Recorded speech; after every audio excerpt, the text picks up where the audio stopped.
you, but I know you. I want to make sure I get it right. Lorraine Akiba. Okay, go ahead. Right. We on? All right. Aloha and welcome back to the Solar Coaster. We are here at RE Plus Hawaii 2025, second event. I'm here with Lorraine Akiba.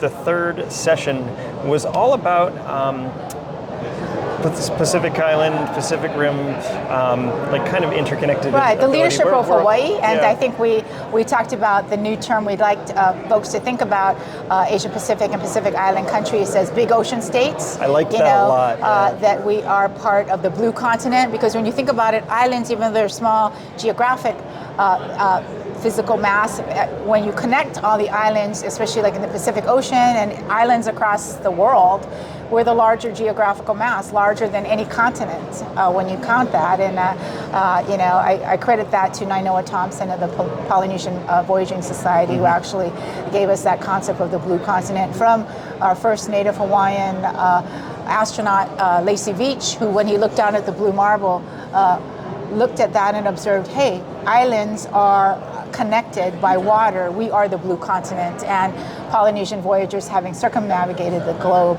sustainably, really kind of are the symbols of what we can do in renewable energy, sustainability, and addressing climate.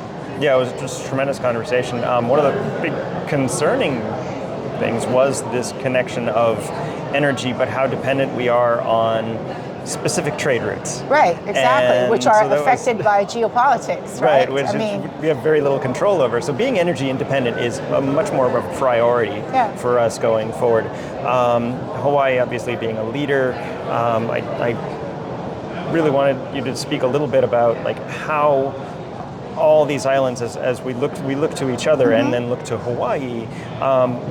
What's the mission for Hawaii? What should we be conscious of as we roll out these technologies? Well, I think what Hawaii can do as a leader is share with others, whether they're Pacific Island countries or states in the U.S. Our lessons learned, things we've learned from our mistakes, things we've learned from our best practices, things that can be replicated very easily, some of the things we've implemented here, whether that's solar and storage, whether that's microgrids, and different programs in terms of electrification of transportation. We've done it all here because we've had to, and we've been very good about sticking true to our North Star, our compass, which has been the 100% renewable energy mandate, the 100% decarbonization by 2045, which in itself, when it was passed, was a major accomplishment for others to follow.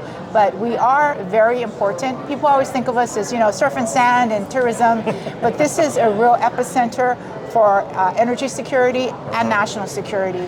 So we are very much involved in making sure that we can be energy independent, that we can be resilient. We sit in a hurricane corridor. This year, fortunately, I think it was El Nino, and so it hit the Atlantic more than it hit the Pacific. But there have been times when hurricanes at level 5 had swirled around Hawaii and to many of our neighbors, typhoons, hurricanes, and it can wreak a lot of damage and suffering and personal injury and death. So it's a real threat, and we need to be resilient. We need to have energy independence, and conferences like RE Plus Hawaii help us dialogue, bring together the engaged stakeholders, and the ecosystem can dialogue about these important issues. Yep, and not just technologies, but policy as well. And that was a big conversation now. The policies that we have been laying out are we've had a lot of fits and starts, if I can be honest. It's true. What's the best thing that you think is coming in the next? Well, I think it's realizing that there's many tools in the toolkit. Sure. Whether it's distributed energy resources, rooftop solar, behind the meter resources, getting customers involved, large-scale utility solar, large-scale energy storage, other renewable energy resources, dispatchable firm like geothermal, hydro, doing more with hydrogen and harvesting some of the methane and constituents off of landfills, addressing not only a solid waste problem, but also energy and resilience and sustainability. So there's so many different things in the toolkit, not to mention energy efficiency and demand response, which is a very important part of the toolkit. Right. So I think it's really approaching it, what tool is best to address the need.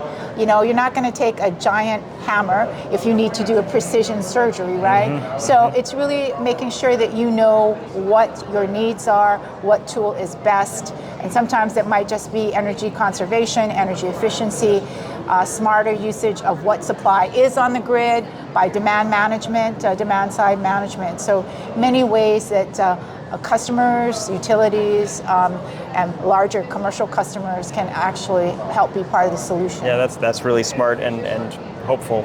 I always say that there's like not one solution. Yeah. There's one silver bullet that right. we can If look there to. was, we would have done it already. already.